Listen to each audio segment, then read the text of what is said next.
तो हाँ जी, आपका नाम सगराम है और ये आपकी जन्म कुंडली का चार्ट है। कुंडली आपकी बनी है सिंह लगन की। राशि आपकी बनी है मीन राशि। अगर कुंडली की मैं बात करूं, कुंडली में वैसे तो ग्रह काफ़ी अच्छे हैं, लेकिन आपके दो तीन ग्रह मुझे ज़्यादा खराब लगे हैं। सबसे ज़्यादा आपका ग्रह खराब मुझे राहु लगा है, जो कि नीच का बैठा है। दूसरा ग्रह आपका केतु खराब है। तो ये दो ग्रह तो आपके हैं बड़े लेवल पे खराब। बाकी आपका गुरु अच्छा है, मंगल अच्छा है, सूर्य अच्छा है, शुक्र अच्छा है, शनि अच्छा है। तो पूरा आपको मैं विस्तार से भी समझाऊंगा कि जो ग्रह अच्छे हैं क्या अच्छे फल देंगे, खराब ग्रह क्या खराब फल देंगे, खराब ग्रहों को आपने कैसे सही करना है। लेकिन उससे पहले आपको मैं थोड़ी सी बेसिक जानकारी कुछ समझा देता हूँ। तो बेसिक जानकारी ये है कि जो कुंडली होती है इसमें टोटल 12 ग्रह होते हैं। तो 12 ग्रह कौन से हैं वो मैं लिख देता हूँ, आप याद कर लो। ये आपका पहला ग्रह है, ये दूसरा ग्रह, तीसरा ग्रह, चौथा, पांचवा ग्रह, छठा, सातवां, आठवां ग्रह है, नौवां ग्रह, ये 10वां, 11वां और लास्ट वाला 12वां ग्रह। अब ये जो 12 ग्रह हैं, इन 12 ग्रहों से आपके जीवन के बारे में कुछ न कुछ पता किया जाएगा। जैसे कि ये जो पहला ग्रह है, इस पहले ग्रह से देखा जाएगा आपका शरीर कैसा होगा, आपकी हेल्थ कैसी होगी, आपका स्वभाव, आपका रंग रूप, आपकी पर्सनैलिटी, सर मस्तक पहले ग्रह से देखेंगे। दूसरा ग्रह आपके धन जोड़ने का है। तीसरा ग्रह छोटे भाई बहनों का। चौथा ग्रह आपकी माता, मकान, वाहन का। पांचवा ग्रह बच्चों का। छठा ग्रह शत्रु रोग कर्जा। सातवां ग्रह आपके पति का है। आठवें ग्रह से आपकी उम्र देखेंगे। नौवें ग्रह से आपका भाग्य देखेंगे। 10वां ग्रह काम काज का है। 11वां ग्रह है लाभ। और 12वें घर से जो आपके खर्चे हैं वो देखेंगे। तो आपने मेरी दो बातें नोट कर लेनी है। पहली बात, जो मैंने 12 घर बोले हैं वो याद कर लो। और दूसरी बात, इन 12 घरों से क्या कुछ देखा जाएगा वो याद कर लो। और अब आप ये देखो कि आपने देखना क्या है, आपका सवाल क्या है वो घर देखो। जैसे कि आपका सवाल, आप बोलो सवाल आपका है, मान लो आपके छोटे भाई बहनों को लेके। तो छोटे भाई बहनों का घर जो कुंडली में है वो है तीसरा घर। तो तीसरे घर से देखेंगे आपके छोटे भाई बहन। और तीसरे घर में एक नंबर लिखा है जो कि है 7 नंबर। 7 है तुला राशि, मालक बना शुक्र। तो आपके छोटे भाई बहनों के लिए हमें शुक्र को देखना पड़ेगा। ऐसे ही अगर आपका सवाल आपके बच्चों को लेके है, तो 12 घरों में जो बच्चों का घर है वो है पांचवा घर। बच्चों के लिए पांचवा घर देखेंगे। और पांचवें घर में लिखा है 9। 9 है धनु राशि, मालक बना गुरु। तो आपके बच्चों के लिए हमें गुरु ग्रह को देखना पड़ेगा। तो मेरा कहने का भाई मतलब ये है कि जो भी कुछ देखना है वो घर देखना होगा। और घर का एक मालक होता है, वो मालक कौन बना है, कहाँ बैठा है, उसको देखना है। तो अब आपको मोटा मोटा बेस की जानकारी समझ आ चुकी है। अब बात करते हैं भविष्यवाणी की। तो भविष्यवाणी में ये जो ग्रह होते हैं इनका असर हमेशा हमारे ऊपर रहता है। मतलब आपके ऊपर सभी 9 ग्रहों का जो असर है वो हमेशा रहेगा। लेकिन इनका असर कम ज्यादा होता रहेगा इनकी दशा में। अगर कोई ग्रह अच्छा है उसका अच्छा फल कई गुना बढ़ जाएगा उसकी दशा में। अगर कोई ग्रह बुरा है, बुरा फल कई गुना बढ़ जाएगा उसकी दशा में। अब सवाल है कि आपके ऊपर दशा है किसकी। तो दशा दो प्रकार की होती है। एक होती है बड़ी दशा जिसे कहते हैं महादशा। वो आपके ऊपर चली हुई है बुध ग्रह की, 9 से चली हुई है। और ये 10वां महीना 26 में खत्म होगी। इसका मतलब ये है कि आपके जीवन के ऊपर सबसे बड़ा अभी जो असर है वो है बुध ग्रह का। क्योंकि बुध की चल रही है महादशा, और बुध का कितना असर है, 80%। आपकी 100 में से जो 80% लाइफ है वो 80% आपके साथ जो भी कुछ हो रहा है बुध की वजह से हो रहा है। और बाकी बचा 20% आपके ऊपर असर है शनि का, जिसकी चली हुई है अंतरदशा। ये दूसरा महीना 24 है अभी, दूसरे पिछले महीने से चली है, और ये 10वां महीना 26 में खत्म होगी। तो मैंने आपको क्या बोला कि आपके ऊपर सबसे जो बड़ा असर है वो है इस बुध ग्रह का। क्योंकि इसकी बुध की चल रही है बड़ी महादशा। दूसरे नंबर पे आपके ऊपर शनि ग्रह का है, इसकी चल रही है अंतरदशा। और एक तीसरे नंबर पे आपके ऊपर जो असर है वो है शनि की साढ़े सती का। और आपके ऊपर देखो जी, साढ़े सती का भी असर है, और ये चली हुई है 17 जनवरी 2023 से। 1 साल हो चुका है। मैं एक बार फिर बोलता हूँ, मैंने अभी क्या बोला आपको, कि आपके जीवन में जो कुछ आपके साथ हो रहा है आपकी लाइफ में, उसका पहला कारण है बुध की महादशा। दूसरा कारण है शनि की अंतरदशा। तीसरा कारण है साढ़े सती। सबसे बड़ा कारण बुध की महादशा है। सबसे पहले मैं बुध की बात करता हूँ कि वो है कैसा, अच्छा है या बुरा है। अगर तो अच्छा है फिर तो आपको देगा अच्छे फल। अगर बुरा निकला तो बुरे फल देगा। अब देखो जी, आपको नहीं पता बुध अच्छा है या बुरा। अगर आप मेरे से पूछेंगे तो बुध आपका मुझे लगा है खराब। अच्छे फल भी देगा लेकिन खराब फल आपको ज्यादा देगा। ऐसा क्यों है, तो बुध आपका दो तीन कारणों से खराब है। एक तो बुध आपका जहां बैठा है वो है 12वां घर। बुध आपकी कुंडली में देखो 12वें घर में बैठा है। सबसे पहला कारण खराब होने का, बुध आपके 12वें घर में बैठा है, क्योंकि ये जो 12वां घर है ये अच्छा घर नहीं होता। इस घर से हम खर्च देखते हैं, हानि, दान, दंड, हॉस्पिटल के खर्चे, पागलखाना, विदेश यात्रा, जेल यात्रा, हत्या, आत्महत्या, मतलब जो खराब चीजें हैं इस 12वें घर से देखी जाती हैं। तो बुध खराब होने का पहला कारण कि बुध आपका 12वें घर में आके बैठा है। दूसरा कारण, बुध यहाँ पे देखो 1 डिग्री का बैठा है, वो बाल अवस्था में भी है, अस्त भी बैठा है, मृत अवस्था में बैठा है। और यहाँ पे ये जो 12वें घर में 4 लिखा है, ये है चंद्रमा का घर, जो कि इसका है शत्रु। तो ये तीन चार कारण है। एक तो 12वां घर, ऊपर से यहाँ पे जो बैठा है ये दुश्मन के घर में आके बैठा है, और अस्त भी हो चुका है, मृत हो जाता है। जो ग्रह अस्त होता है वो अच्छा नहीं होता, मृत अवस्था में बैठा है। तो इसकी वजह से बुध जो है आपको बुरे फल देगा। अब सवाल है कि बुरे फल क्या देगा। बुध है जिन ग्रहों का मालक, उन ग्रहों को लेकर दिक्कतें पैदा करेगा। तो इसके जो ग्रह अपने हैं वो दो ग्रह हैं इस कुंडली में। एक तो बुध इस कुंडली के इस घर का मालक है, दूसरे घर का, और ये इस घर का मालक है 11वें घर का। अब ये जो दोनों घर हैं, दूसरा घर होता है धन जोड़ने का घर। आप अपनी लाइफ में जो धन जोड़ेंगे, एक होता है धन कमाना, एक जोड़ना। जो जोड़ेंगे दूसरे घर से देखेंगे कि कितना आपने धन जोड़ लिया, कितना बैंक बैलेंस हो चुका आपका, दूसरे घर को देखा जाएगा। और दूसरे घर में देखो जी नंबर कौन सा लिखा है, 6, क्योंकि फार्मूला मैंने अभी क्या समझाया था, घर का माल्क देखना है। तो दूसरा घर धन का है, धन देखना है, धन का माल्क देखना पड़ेगा। धन के घर में 6 लिखा है, 6 है कन्या राशि, मालक है बुध। तो आपके धन जोड़ने के लिए दूसरे घर के मालक बुध ग्रह को देखना पड़ेगा। और वो कहाँ बैठा है, 12वें घर में। किसका घर है, खर्च का घर। धन चला गया खर्च के घर में, क्या होगा, आपका धन खर्च होता रहेगा। 12वां घर हानि का है, धन की हानि होगी, बुद्धि दिखा रहा है। मतलब बुद्धि दिखा रहा है कि आपके धन की हानि होगी, धन आपका खर्च होगा, धन नष्ट होगा, धन को लेकर दिक्कतें आएंगी, धन को लेकर परेशानियां आएंगी। मतलब बुध आपको धन के मामले में दिक्कत दे देगा। जो आपका एक सवाल भी था, क्या था, कि आपके सर के ऊपर कर्जा हो चुका है, ये बुध कारण है, क्योंकि ये छठे घर को भी देख रहा है। छठा घर कर्जे का है। बुध भाई आपको धन संबंधी दिक्कतें पैदा कर रहा है। जो भी आपकी लाइफ की दिक्कतें आ रही हैं, चाहे धन खर्च हो रहा है, चाहे धन नष्ट हो रहा है, बुध का एक और घर है, वो है ये 11वां घर। अभी जो 11वां घर है ये है धन कमाने का। दूसरा घर तो जोड़ने का है, 11वां घर है कमाने का। मतलब 11वां घर आमदन का होता है, जो आपकी आमदन है, इनकम है। तो आमदन चलेगी 12वें घर में, खर्च के घर में। बुध ये दिखा रहा है आपकी आमदन कम होंगी, खर्चे ज्यादा होंगे। 11वां घर लाभ का, लाभ भंग जो बना, किसी काम में लाभ नहीं होगा, इच्छाएं पूरी नहीं होने देगा। मतलब बुध आपको खराब फल दे रहा है। जिसकी बड़ी दशा है, बुध बिजनेस का कारक, आपके बिजनेस में दिक्कतें पैदा करेगा। और भी कई दिक्कतें, ये शेयर मार्केट का भी कारक है, इसमें भी दिक्कतें पैदा कर सकता है। मतलब बुध का सही होना आपके लिए बहुत जरूरी है। यहाँ पे एक पैनल लेके, कॉपी लेके उसमें लिख लो कि आपके ने अगर बुध ग्रह को सही कर लिया आपको फायदे क्या मिलेंगे। नीचे आंसर में लिखो, सबसे बड़ा फायदा ये होगा कि आपके जीवन के ऊपर सबसे बड़ा असर है बुध ग्रह का। अगर आपने बुध को सही कर लिया, बुध आपकी कुंडली के है दूसरे घर का मालिक धन का, और आपकी धन संबंधी दिक्कतें बुध की वजह से आ रही हैं, तो वो आपकी नहीं आएंगी। मतलब आपको धन जोड़ने में दिक्कतें नहीं आएंगी, आप धन जोड़ पाएंगे। आपका धन खर्च नहीं होगा, धन नष्ट नहीं होगा। आपकी आमदन बढ़नी शुरू हो जाएगी, खर्चे कम हो जाएंगे, कामों में लाभ मिलना शुरू हो जाएगा, इच्छाएं पूरी होनी शुरू हो जाएंगी। बिजनेस के लिए अच्छा है। और सबसे बड़ा फायदा नीचे लिख लो कि आप कर्जे से बच जाएंगे अगर बुध को सही कर लिया, क्योंकि कर्जा होने का भी कारण बुध है। तो अब ये भी लिखो कि बुध के क्या उपाय आप करें।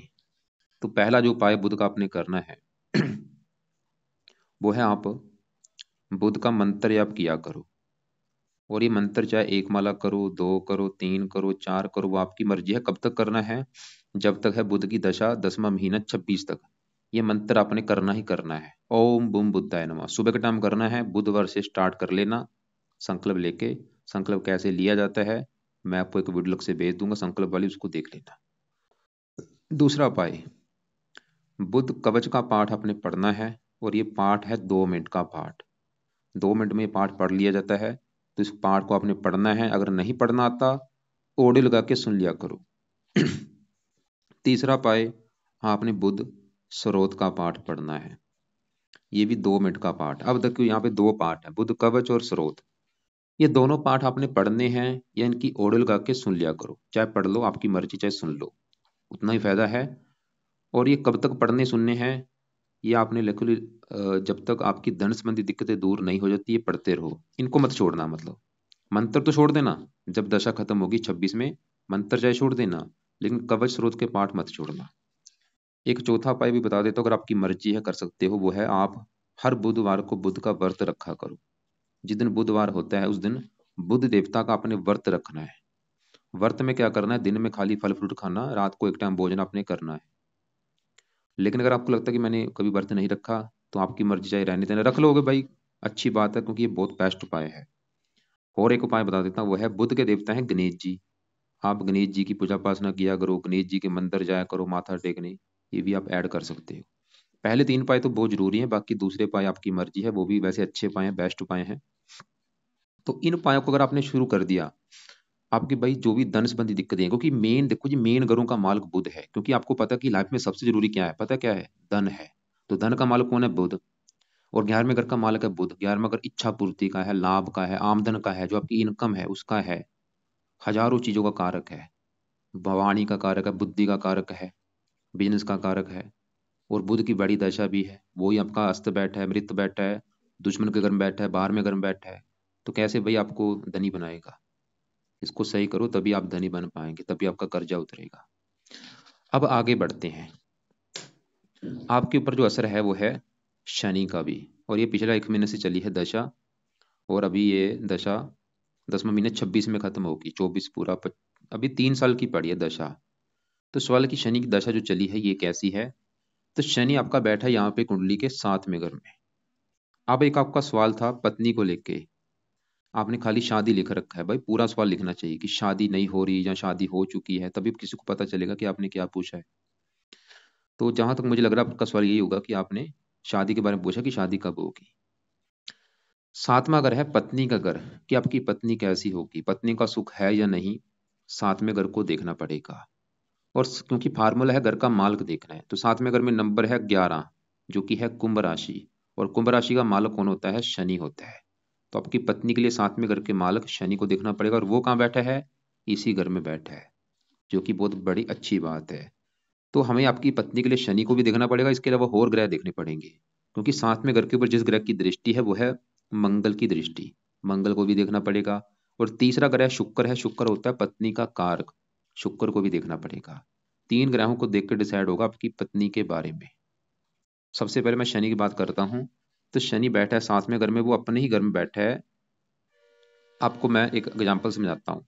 एग्जाम्पल ये है कि मान लो मैं आपकी बात कर रहा हूँ कि आपका घर है और आप अपने घर में बैठे हैं। आप अपने घर में बैठे होंगे, सिंपल जी बात, आप अपने घर का अच्छा करेंगे, घर की रक्षा करेंगे, सफाई रखेंगे, देखभाल करेंगे। वो काम यहाँ पे शनि करेगा। ये शनि अपने घर में बैठा है, अपने घर का अच्छा करेगा। मतलब ये दिखा रहा है कि आपको पत्नी का सुख अच्छा मिलेगा, पत्नी अच्छी होगी, गुणी होगी, समझदार होगी। शनि ये दिखा रहा है। लेकिन शनि देखो, जिसका जो नेचर है, शनि है विलंब का कारक। ये आपके विवाह में विलंब करेगा, विवाह देरी से होगा, लेकिन विवाह का सुख आपको अच्छा मिलेगा। और शनि एक और बात देगा कि आपकी जो पत्नी है, हो सकता है आपसे उम्र में काफी बड़ी हो या उम्र में छोटी हो। उम्र में फासला ज्यादा होगा, जहां तो वो उम्र में बड़ी होगी या उम्र में छोटी होगी। तो हमने क्या देखा, शनि आपका अच्छा है, पत्नी के लिए अच्छा है, लेकिन शनि थोड़ा सा ये चलित कुंडली में छठे घर के ऊपर जा रहा है, ये एक अच्छी बात नहीं होती। ये छठे घर को भी थोड़ा सा एक्टिवेट करेगा। थोड़ा सा पत्नी का बीमार होना, ऐसी दिक्कत भी आ सकती है, पत्नी से मनमुटाव होना, ज्यादा नहीं, वैसे थोड़ी बहुत दिक्कतें आएंगी।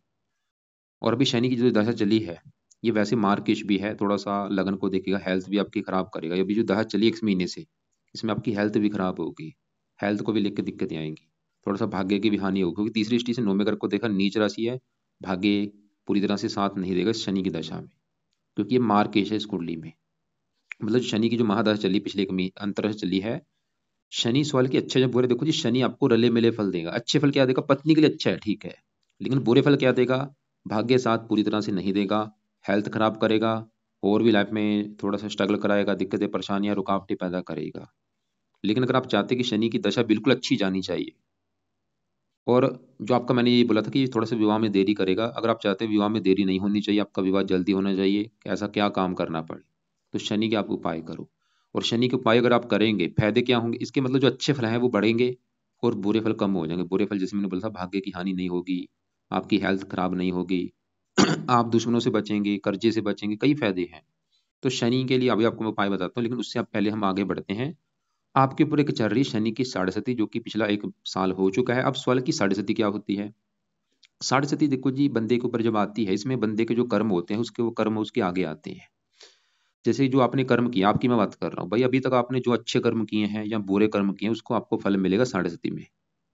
अगर तो अच्छे कर्म करते आ रहे हो, बहुत सारी लोगों की हेल्प की है, अच्छे कर्म किए हैं, दान पुण्य किया है, भगवान की पूजा उपासना की है, तो साढ़े साथी में आपके साथ अच्छा ही अच्छा होगा। लेकिन अगर आपने कोई कर्म अच्छा किया ही नहीं है, बुरे कर्म करते आ रहे हो, लोगों का हक मारा है, तो ये साढ़े साथी में आपके साथ बुरा ही बुरा होगा। मतलब साढ़े साथी बंदे के कर्मों के हिसाब से उसको फल देती है। अब आपको कैसे पता चलेगा कि साढ़े साथी आपकी अच्छी जा रही है या बुरी जा रही है? आप नोट कर लो, क्योंकि पिछले 1 साल हो चुका है चली हुई है। अगर आपको लग रहा है कि पिछले 1 साल से लाइफ में बल्ले बल्ले हो रही है, बिल्कुल अच्छी जा रही है, कोई दिक्कत नहीं आ रही, तो साढ़े साथी अच्छी जा रही है। लेकिन अगर आपको लग रहा है कि नहीं भाई, पिछले 1 साल से तो बहुत सारा लाइफ में दिक्कतें आ रही हैं, परेशानी आ रही हैं, कर्जदार हो चुका हूँ, तो साढ़े साथी बुरी जा रही है। और साढ़े साथी अभी भी आपकी 6.5 साल की पड़ी है। अब पेन कॉपी में दोबारा लिखो कि अगर आपने शनि के उपाय शुरू कर दिए, फायदे क्या होंगे। नीचे आंसर में लिखो, सबसे बड़ा फायदा ये होगा कि आपकी जो साढ़े साथी का बुरा फल आपको नहीं मिलेगा। नीचे दूसरा फायदा लिखो, ये फायदा होगा कि आपके ऊपर शनि की अंतरदशा भी चली है, उसका भी आपको बुरा फल नहीं मिलेगा। और शनि आपके साथ में घर का मालिक, पत्नी घर का, आपका विवाह जल्दी हो जाएगा, आप दुश्मनों से बचेंगे, कर्जे से बचेंगे, हेल्थ अच्छी रहेगी, भाग्य साथ देगा, मतलब कई फायदे होंगे। क्योंकि आपके ऊपर शनि का डबल असर है, क्योंकि शनि की ही अंतरदशा है, शनि की ही साढ़े। तो शनि की पूजा उपासना भी बहुत बड़े लेवल पे जरूरी है भाई। तो अब सवाल है कि शनि की पूजा उपासना क्या करनी है। तो शनि का जो पहला उपाय है, जो कि बहुत बहुत ही जरूरी है, वो है आप शनि के भी मंत्र एक बार पूरे कर लो, जो कि है 23 यार। ये भी आपने संकल्प लेके मंत्र एक बार पूरे करने हैं। अभी ये कब करने हैं? अभी ये जो बुध का मंत्र, बुध कवच, बुध स्रोत बोला है, ये तो आपने करना है सुबह के टाइम। रात का टाइम अभी आपका पूरा खाली, रात को भी आपको मैंने कोई उपाय नहीं बोला। तो अभी रात का जो उपाय है वो है ये शनि का मंत्र। ये स्टार्ट करना है आपने शनिवार के दिन। आज जैसे सोमवार है, शनिवार की वेट करो, और शनिवार को रात के समय संकल्प लेके स्टार्ट करना। संकल्प कैसे लेना, आप ये बोलना कि हे शनि देवता जी, मेरा नाम संग्राम है, मेरी जात ये है, गोत ये है। शनि देवता जी, मेरे ऊपर आपकी चल रही है पिछले 1 साल से साढ़े सती, और मैं चाहता हूँ आपकी साढ़े सती मेरी अच्छी जाए, मुझे कोई दिक्कतें ना आए। दूसरा, आपके मेरे ऊपर चल रही है अंतरदशा, वो भी मेरी अच्छी जाए, और आप मेरी कुंडली के साथ में घर के मालक हैं, जो कि पत्नी का घर है, और मैं चाहता हूँ मुझे पत्नी का सुख अच्छा मिले, विवाह में जो देरी हो रही है वो ना हो। इसलिए आपके मैं मंत्रों की जो संख्या है 23 यार, वो पूरी करने जा रहा हूँ। तो इस प्रकार संकल्प लेके शनिवार से ये मंत्र पूरे कर लेना। और ये कितने कितने दिन पूरे करने हैं, इसमें आपके चाहे 11 दिन लग जाएं, चाहे 21 दिन लग जाएं, चाहे 40 दिन लग जाएं, चाहे आपके 2 महीने भी लग जाए, कोई बात नहीं, मंत्र पूरे करने। मंत्र है ओम शम शनिश्चराय नमः। मंत्र पूरे करने के बाद छोड़ देना। फिर मंत्र छोड़ने के बाद क्या करना है, फिर आपने दूसरा जो उपाय करना है वो है शनि चालीसा का पाठ। ये पाठ देखो जी, आपने कब तक पढ़ना है? कम से कम 6 साल तक ये पाठ आपने पढ़ना है। मंत्र 1-2 महीने में करके पूरे छोड़ दो, लेकिन शनि चालीसा का पाठ नहीं छोड़ना, क्योंकि साढ़े साथी अभी आपकी देखो जी 6.5 साल की पड़ी है। तीसरा उपाय जो आपने करना है वो है हर शनिवार को शनि मंदिर में माथा टेकने जाना है। और जब वहां भी माथा टेकने जाएंगे तो क्या बोलना है कि शनि देवता जी, आपके मैं मंदिर इसलिए आया हूँ क्योंकि आपकी जो साढ़े सती है उसका मुझे बुरा फल ना मिले, और आपकी दशा भी चल रही वो अच्छी जाए, मुझे आप मेरी पत्नी करके मालिक, मुझे पत्नी का सुख अच्छा मिले। तो इस प्रकार आपने शनि मंदिर में ये प्रार्थना करके आनी। तो बुध के जो जो 3 पाठ बोले हैं, ये सुबह के टाइम भाई, और शनि वाले रात के समय। अब देखो जी, आपका जो सवाल था कर्जे को लेकर, वो भी क्लियर हो चुका। बुध की वजह से है, पत्नी संबंधी जो दिक्कतें हैं, कार मैंने आपको बोला था पत्नी के लिए 3 ग्रह देखने पड़ेंगे। अभी हमने शनि को देखा है, मंगल भी इस घर को देख रहा है, और मंगल कुंडली को मंगली को बना के बैठा है, उसकी भी बात कर लेते हैं, लेकिन उससे मैं बाद में बात करता हूँ। शुक्र अच्छा है, लेकिन वो थोड़ा सा केतु के साथ बैठा है। तो उससे पहले देखो जी, मंगल की भी बात करता हूँ, उससे पहले मैं यहाँ पे राहु की पहले बात करता हूँ। और आपका जो राहु है, ये पूरी कुंडली में सबसे बड़े लेवल पे खराब है। मतलब पूरी कुंडली का सबसे ज्यादा जो खतरनाक ग्रह है, खराब ग्रह है, वो है राहु ग्रह। तो अब की मैं राहु की बात करता हूँ कि भाई ये क्यों खराब है, क्या खराब फल देगा। राहु आपका बैठा है कुंडली के चौथे घर में।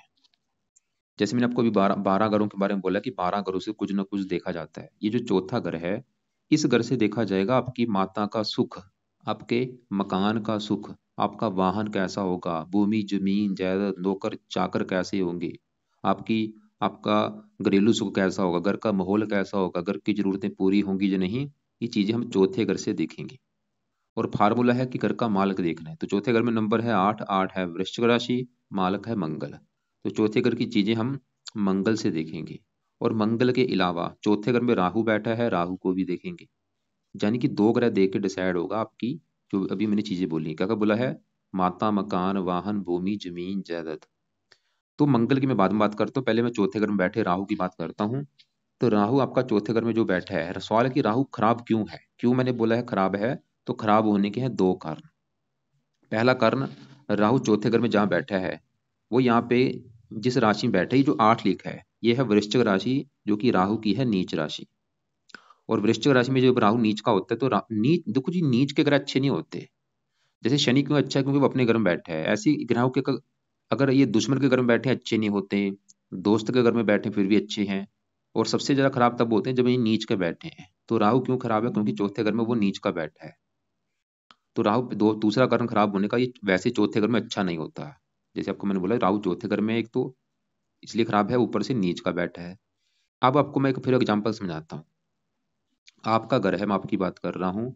आपके घर में आप नहीं बैठे, आप कहीं बाहर गए हैं घूमने के लिए, लेकिन पीछे से कोई दुश्मन आपके घर में आ जाए।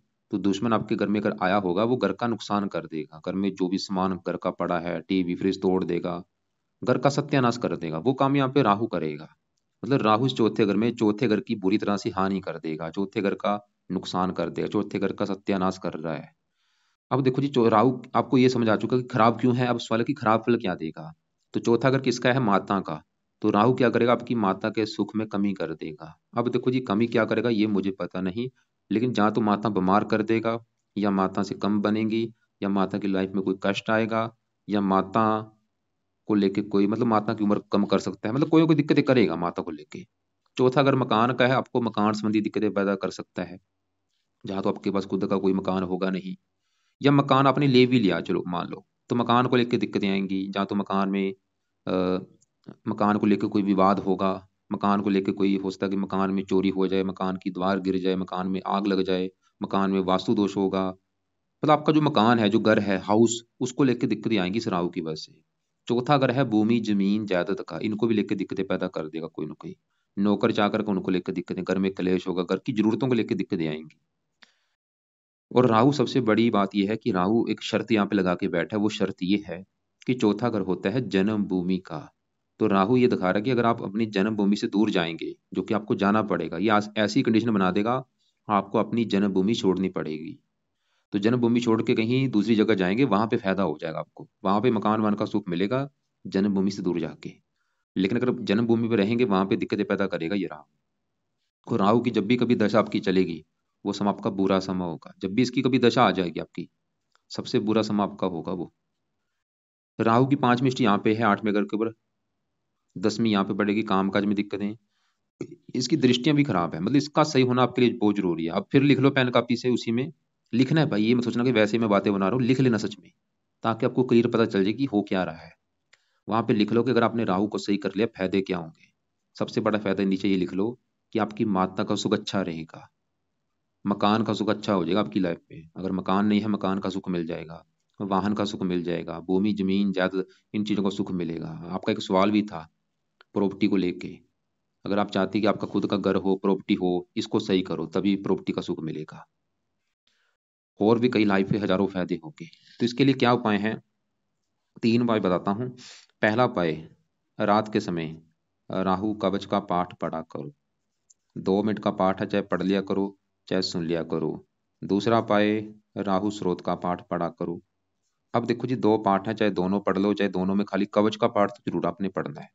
स्रोत आपकी मर्जी है, लेकिन दोनों पढ़ लो, 4 मिनट का काम है ये भी। और तीसरा उपाय, आपने राहु का करना है दान, जो कि है बहुत बड़े लेवल पे जरूरी। दान इसकी पावर को माइनस करेगा। ये जो 16 डिग्री का बैठ है, इसको बल, इसका बल कम करना है, तब ये शांत होगा। तो राहु का दान रोजाना करो, या हफ्ते में 3-4 दिन जरूर किया करो, और करते रहना दान लाइफ टाइम। तो राहु का दान क्या होता है, मैं आपको वीडियो अलग से भेज दूंगा, उसमें देख लेना कि राहु ग्रह का दान क्या होता है। वैसे इसका दान एक सतनाजा होता है, 7 प्रकार के नाज होते हैं। अब यहाँ पे 10वें घर में आपका केतु शुक्र बैठे हैं। 10वां घर है काम काज का, पिता का, सरकार, मान प्रतिष्ठा। ये 4 चीजें 10वें घर से देखेंगे। और फार्मूला है कि घर का मालिक देखना है। तो 10वें घर में लिखा है दो, दो है वृष राशि, मालिक कौन बना? शुक्र। शुक्र कहाँ बैठा है? इसी घर में, जो कि बहुत बड़ी अच्छी बात है। जैसे शनि आपका अपने घर में बैठा है, शुक्र यहाँ पे अपने घर में बैठा है। अब देखो जी, 10वें घर का मालिक शुक्र तो अच्छा है, वो तो ये दिखा रहा है कि आपको काम का जगह सुख अच्छा मिलेगा, मान प्रतिष्ठा अच्छी मिलेगी, पिता का सुख अच्छा है। लेकिन साथ में जो केतु है वो यहाँ पे नीच का बैठा है। मतलब केतु 10वें घर में जो दो लिखा है वृष राशि में, नीच का हो चुका है। एक अपने घर में है, एक नीच का है। तो शुक्र के अच्छे फल में कमी आ रही है इस केतु के साथ बैठने की वजह से। शुक्र इस घर का अच्छा कर रहा है कि कामकाज बहुत अच्छा होगा। और कामकाज कौन सा करना चाहते हैं? शुक्र से जुड़ा काम आप कर सकते हैं। अगर आपका सवाल है कि कामकाज कौन सा करूं, बिजनेस कौन सा करूं, शुक्र के जो जुड़े काम है, काफी जुड़े काम है। मैंने एक वीडियो बना रखी पहले, 9 ग्रहों का बिजनेस, उसमें दिखना कि शुक्र का क्या काम होता है। जैसे फिल्म इंडस्ट्री जुड़ा कोई काम हो गया, संगीतकार, गीतकार, अभिनेता, डांस, चित्रकार, beauty parlour, marriage bureau, fashion designing, readymade सामान, फर्नीचर का काम, विवाह से संबंधित काम, ऐसे शुक्र के जुड़े काम होते हैं।